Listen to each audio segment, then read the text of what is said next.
o vamos a entrar en la microeconomía de los conceptos y de las definiciones de política. Y por tanto, básicamente, en la campaña presidencial había armado una estrategia para no entrar en el detalle. ¿Por qué? Porque el detalle obviamente podía dividirnos. Y si podía dividirnos tanto que abortar la materia ya en la campaña y no entrar, digamos, básicamente, digamos, al gobierno con un tema que ya estaba abortado. Y también nos ayudaba porque al principio de la administración la pregunta era, bueno, ¿y qué reforma luego entonces usted va a implementar? Y la respuesta era muy clara. No vamos a hablar de la reforma hasta que el Consejo Asesor Presidencial entregue sus propuestas. Y el Ejecutivo luego entonces que reciba las propuestas de ese Consejo Asesor Presidencial, se tomará su tiempo propiamente tal para definir un proyecto de ley que le plantearía a la ciudadanía y al Congreso Nacional. Entonces, en ese sentido, el Consejo fue estratégico para la campaña y los primeros meses de gobierno. Fue importante su composición política y transversal de ese Consejo. Es decir, no fue un consejo de puras personas que estaban de acuerdo con el gobierno. Fue gobierno, oposición, economistas, laboralistas, abogados, especialistas de la seguridad social. Fue multisectorial, de distintas, digamos, apreciaciones y de enfoques y dimensiones. Y yo diría, digamos, que la decisión más importante, a mi juicio, fue darle esa transversalidad política de no tener uno o dos consejeros, sino tener 7 de 15 consejeros que no pensaban como el gobierno.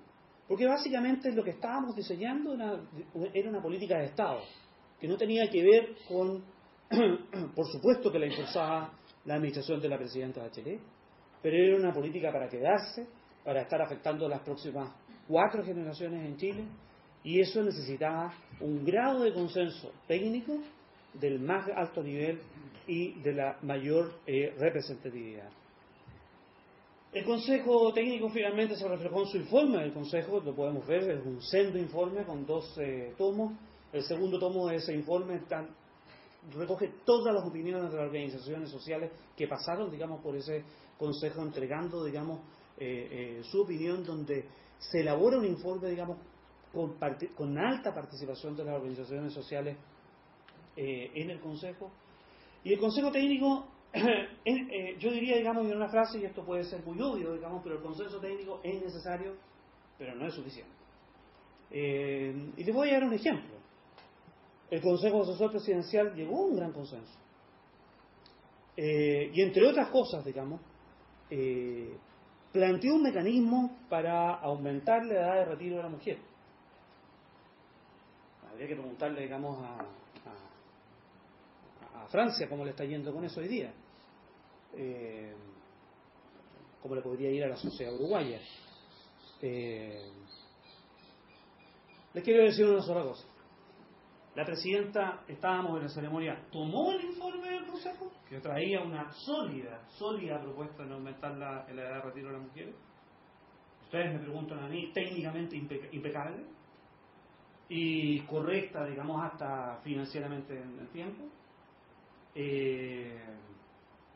La presidenta la toma, termina el acto, sale, habla, y lo primero que dice es que las condiciones de las mujeres no van a ser modificadas. ¿Y esto qué les quiero decir? Es decir, obviamente hay un gran consenso técnico, hay muchas propuestas, pero faltaba todavía una patita que tenía que ver de cómo transitábamos de ese consenso técnico a un diseño de políticas en el proyecto de ley y después a un consenso político en el Congreso, ¿no? Era bastante complicado y además estuve absolutamente de acuerdo con la decisión de mi presidenta en términos de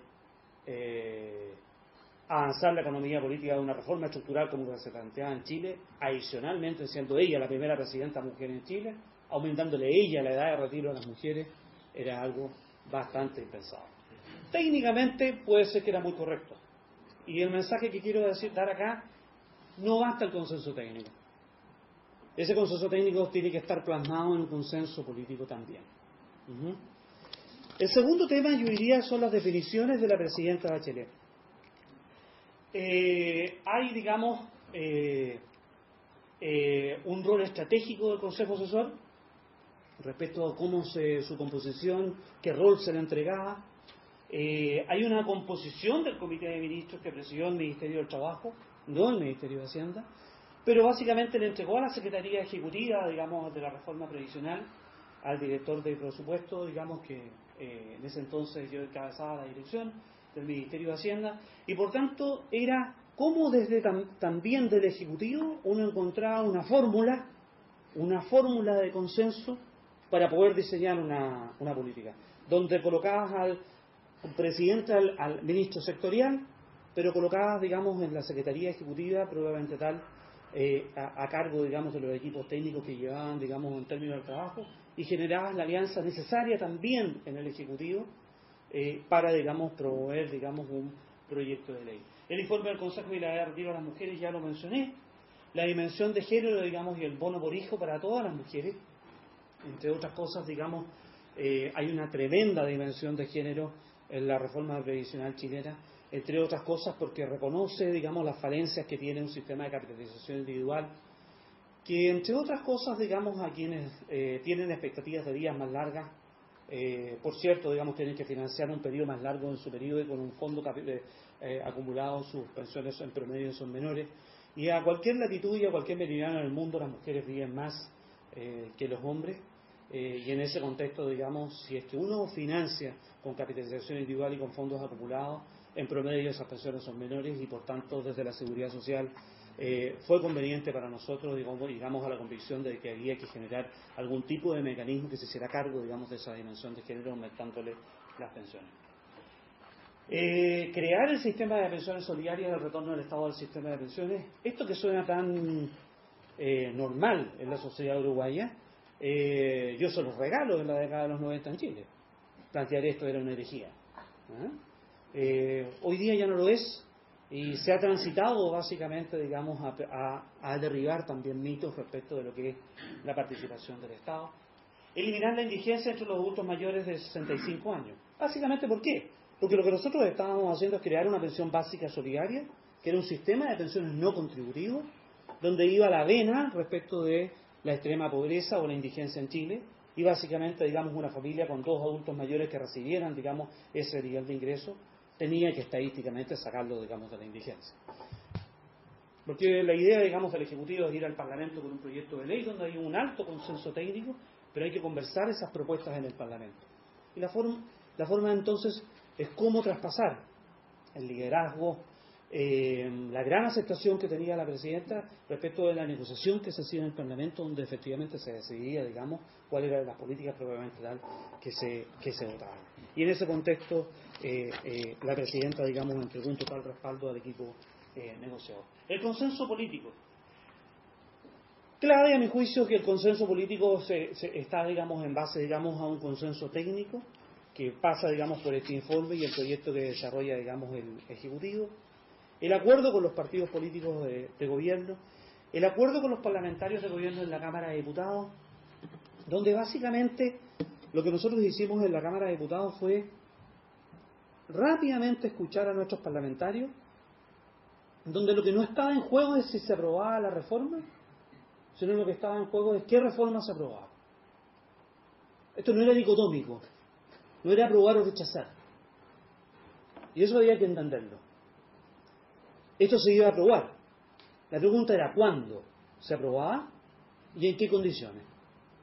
Y había que escuchar con mucha capacidad de parte del Ejecutivo, más allá de si estar de acuerdo o no, cuáles eran las demandas que estaban, digamos, en el mundo de los parlamentarios en ese entonces, digamos, de gobierno, mayoría en la Cámara de Diputados, respecto de las materias del sistema de pensiones solidarios, de cómo se perfeccionaba, cómo se le aumentaban los beneficios, etcétera, etcétera. Yo diría que en ese contexto no jugamos la implementación de la reforma en el acuerdo en la Cámara de Diputados. ¿Y por qué? Y quiero decirlo de esta manera. Una reforma estructural no solamente creaba estos beneficios del sistema de pensiones solidarios, sino que, como lo mencioné, transformaba y perfeccionaba el sistema de capitalización individual. Entonces, la estrategia que nosotros en ese momento teníamos por parte de la oposición era dilatar y dilatar y dilatar el debate en el Parlamento para que el Ejecutivo tomara la decisión de partir el proyecto, solamente creando los beneficios, sin tocarle al perfeccionamiento del sistema de capitalización individual, dejando eso para otro proyecto que tenía de más larga duración. Por tanto, el tiempo jugaba en contra de nosotros.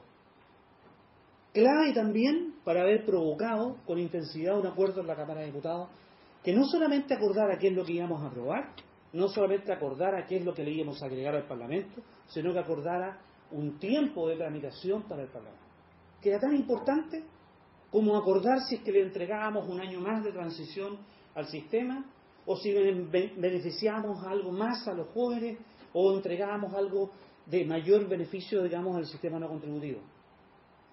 Porque básicamente, digamos, el problema que teníamos era en terminar en una reforma que fuera pequeña, respecto de que creara algo no contributivo en Chile, y dejara de ser una reforma estructural que efectivamente le cambiara, digamos, la cara a la protección social que teníamos hasta ese entonces en Chile. Pasar al Senado fue algo completamente distinto, pero pasábamos ya con un acuerdo. Pero ese acuerdo tenía una habilidad, que era un acuerdo solamente con los parlamentarios de gobierno. En el Senado teníamos mayoría, y lo que enfrentamos fue que perdimos 2 senadores y perdimos la mayoría. Y la perdimos justo cuando entra el proyecto de ley. Ese fue un timing perfecto.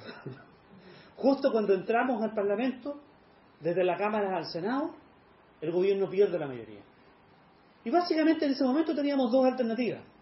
O nos quedábamos enfrascados, como fue la reforma de la salud el gobierno anterior, que en el Senado tomó 1 año y 8 meses salir del Senado, y efectivamente renunciábamos a entregar beneficios en la administración de la presidenta Bachelet, menos hacer evaluaciones, o básicamente hacíamos con mucha flexibilidad un cambio, abríamos una negociación efectivamente con la oposición, y nos abríamos a la posibilidad donde pudiéramos encontrar partes de la reforma que no fueran el core, que no fueran el corazón de la reforma, que puede ser de que la oposición no quisiera aprobar, y tendríamos que crear una estrategia en la cual, sabiendo que íbamos a llegar a un puerto donde había materias que se iban a caer, pero no eran las sustantivas para la reforma. Esa fue la clave de pasar al Senado, y eso básicamente, digamos, fue lo que diseñamos. Identificar las principales diferencias con la oposición, la participación de la banca en el sistema de capitalización individual. Aquí la oposición negaba, no estaba de acuerdo a que la banca tuviera filiales, que esas filiales fueran AFP. Ese era el principal problema. Y el gobierno, un gobierno del centro izquierda, un gobierno encabezado por una doctora socialista, quería que la banca, el sector privado, pudiera tener filiales, aumentar la competencia y participar del sistema. Un poquito el mundo al revés. Yo iba al Parlamento y tenía que explicar, mis principales aliados eran la Asociación de la Banca, los empresarios, me decían, no entendemos nada, bueno, nosotros menos, pero básicamente no tenemos mayoría en el Senado. Para nosotros el tema era básicamente, nos interesaba la competencia, a nosotros nos interesaban los ciudadanos, aumentar las pensiones, la competencia trae mejores retornos, baja los costos, entendíamos que de sine qua non entenderlo. Bueno, por cierto, también traía la participación del Banco Estado. Hay que decirlo. Claro, ¿no? Traía la participación del Banco Estado y eso generaba un ruido en el sector privado. Y nosotros básicamente lo que dijimos fue identificamos la posición que ahí teníamos un cuello de botella. Y lo segundo fue definir qué no era negociable para nosotros. Porque cuando uno prepara una reunión, básicamente en ese proceso de negociación, ¿qué no era negociable? ¿Habría sido posible pasar una reforma previsional en Chile sin un sistema de pensiones solidario, que era la base de formar, digamos, era el pilar básico de formar la protección social en Chile? ¿O negociar qué características tenía ese sistema de pensiones solidario? No hay lugar. No había ninguna posibilidad. Y es más, déjenme decirles lo siguiente, lo que nosotros anunciamos en el Parlamento es que los beneficios de la ciudadanía los empezaba a recibir el 1 de julio del 2008. Y ya había spot publicitario y la gente sabía que el 1 de julio del 2008 partía, digamos, la reforma previsional, y estábamos, digamos, en septiembre del 2007 con el proyecto de ley del Parlamento. Les pregunto a ustedes, ¿para quién era la presión? Claro, la presión era, digamos, para llegar a un acuerdo, digamos, en el Senado. La presión, como vamos a ver un poquito más adelante, también tenía que ver con la implementación. Una vez que el Senado, digamos, el Parlamento te despacha el proyecto, hay que tener el delivery, ¿no? Hay que tener la capacidad de llegar a esas 800.000 o 1 millón de personas con el beneficio, conforme, digamos, a lo que fue cometido. El acuerdo con la oposición en el Senado sigue a la aprobación de la reforma. El proyecto de ley fue aprobado en un año en el Parlamento, digamos, por cierto, donde seguimos la estrategia de dejar esta materia de la participación de la banca para la sala del Senado. El Senado libremente y democráticamente votaría aquella materia y el sistema de pensiones solidarios no se tocó. Y finalmente yo diría el equilibrio en el diseño de las políticas públicas. Yo diría que el acuerdo del Senado no dejó opciones ni tiempo para construir un nuevo equilibrio. La unanimidad del acuerdo en el Congreso y la rapidez con que se implementó la reforma no dejó tampoco espacios para crear un nuevo equilibrio. No es que no lo existiera. No es que nosotros hayamos ido al Parlamento y dijimos en 3 años más vamos a implementar la reforma. No. Nosotros salíamos del Parlamento en enero del 2008, en marzo se promulgaba la ley y en julio estábamos entregando los beneficios con sistemas que tenían que estar implementándose en 4 meses en el Estado. Efectivamente los actores o los jugadores no tuvieron tiempo ni incentivo a desviarse de la hacienda de equilibrio construida. Era sustantivamente, digamos, una estrategia que básicamente, digamos, no solamente consensuada técnicamente, sino que tenía una unanimidad en el Senado, donde apartarse de esa estrategia habría sido muy impopular. Me quedan algunos... Rápidamente, ¿qué lecciones compartir con ustedes? Bueno, lo primero que me gustaría compartir con ustedes es que las buenas ideas no son suficientes para implementar reformas. Las buenas ideas no son suficientes para tener acuerdos tampoco. Y esto que puede ser muy sencillo, déjame agregarle otra cosa, tener la razón tampoco. Yo puedo tener buenas ideas, puedo tener la razón, y puede ser que no termine en un buen diseño ni en una buena política implementada. A mi juicio, entender esta pequeña diferencia hace, digamos, a los hacedores de política, los buenos hacedores de política respecto de los no tan buenos hacedores de política. En mi experiencia, digamos, estando a cargo de lo que fue el diseño de la reforma previsional en Chile, siendo subsecretario ejecutivo de la reforma, yo aprendí a plenitud este tema. No bastaba tener los datos, no bastaba tener, digamos, bien hechos los diagnósticos, los estudios actuariales, saber exactamente cuál era la cobertura, cuánto nos iba a costar, un buen diseño, ser espejo para el mundo, América Latina. No bastaba. Administrar la economía política de esas 9 dimensiones que he mencionado allí. Entender esa economía política es, a mi juicio, tan importante como tener buenas ideas. Aquí hablaban de las formas y el fondo. Y en ese sentido yo diría que la guía, digamos, que ustedes han construido, hace pilar de cosas que hay veces que uno las entiende obvias, pero son fundamentales para entender por qué uno termina en otro tipo de diseño o en otro tipo de acuerdo. Lo segundo, la construcción de acuerdos no se improvisa.